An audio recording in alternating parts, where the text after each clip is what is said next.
ऐतिहासिक इमारत क्या होता है या स्थल क्या होता है।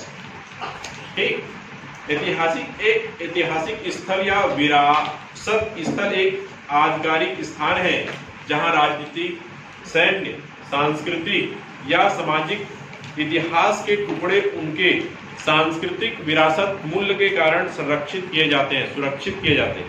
क्या किए जाते हैं? सुरक्षित किए जाते हैं। जैसे बहुत पुराना बिल्डिंग है जिसपे उस समय एक कहानी बनती, कहने का मतलब उस समय वहां वो मुख्य रूप से काम में आता था। ऐसे भवन, स्थल, इमारत हमारे भारत देश में बहुत जगहों पर ऐसे इमारत है, स्थल है, भवन है। ठीक है, उसके बारे में आज हम जानेंगे। कुछ अजूबे भी हैं, कुछ हमारे दुनिया में विश्व धरोहर के रूप में भी जाने जाते हैं।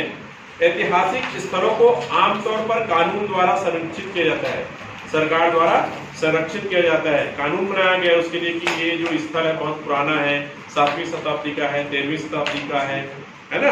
ऐसा क्या करके उसको संरक्षित किया जाता है। और कई को आधिकारिक ऐतिहासिक स्थिति से मान्यता दी गई है। जैसे इसमें छत्तीसगढ़ लक्ष्मण मंदिर है ना, धमधा में महामाया मंदिर है, घोरम देव है। ये हमारे ऐतिहासिक स्थल है, कहाँ के? छत्तीसगढ़। ठीक, क्या चीज बताओ? कुतुब मीनार है। कुतुब मीनार कहाँ है? दिल्ली में। कहाँ है? दिल्ली में स्थित यह मीनार भी अपनी ऊंचाई और जटिल स्थापत्य कला के लिए प्रसिद्ध है। इसे कुतुबुद्दीन ऐबक ने बनवाया था। ठीक है, ये दिख रहा चित्र तुमको है? क्या चीज है ये? कुतुब मीनार है। कहाँ स्थित है? दिल्ली में स्थित है। यह इसकी ऊंचाई बहुत ऊंची है और अपने जो उसमें पूरा नया नया डिजाइन बना हुआ है, कहना चाहिए कलात्मक आकृतियां भी बनी हुई है। ठीक है, इसको कुतुबुद्दीन ऐबक ने बनवाया। दिल्ली में स्थित यह किला मुगल शासन काल के दौरान एक महत्वपूर्ण केंद्र था। यह अपनी मजबूत दीवारों, शानदार प्रवेश द्वारों और अन्य ऐतिहासिक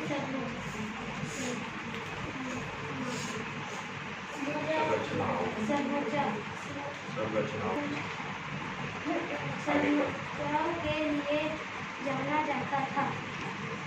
ऐसा अच्छे दिखाया।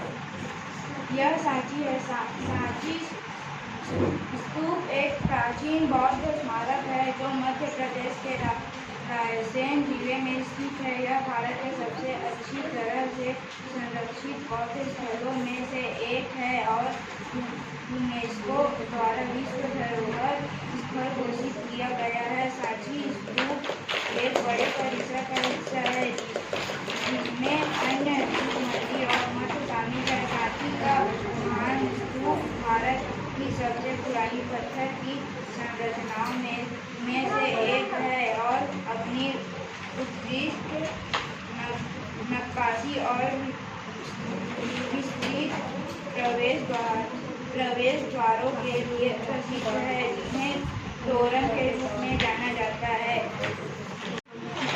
हम्पी में आपको कई विकल्प मिलेंगे जहाँ थोड़ा जोर से 1 मिनट फिर से बनाना। आपको कई विकल्प मिलेंगे जहाँ आपको लगभग 3700 इमारत, प्राचीन खंडहर और मंदिर देखने को मिलेंगे। ये विस्तृत महल और पूजा स्थल चंद्रवीर में बनाए गए थे।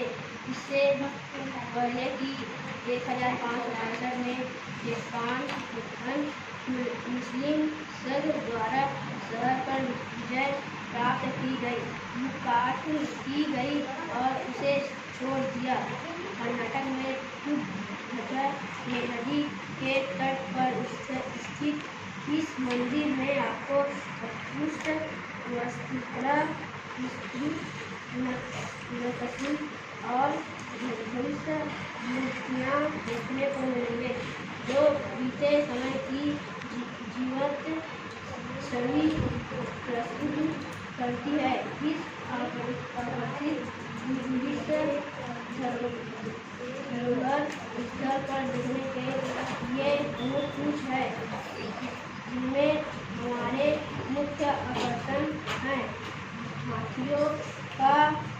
अस्तबल गणेश की 15 फीट की प्रतिमा और संगीतमय स्थलों वाला विशाल मंदिर है।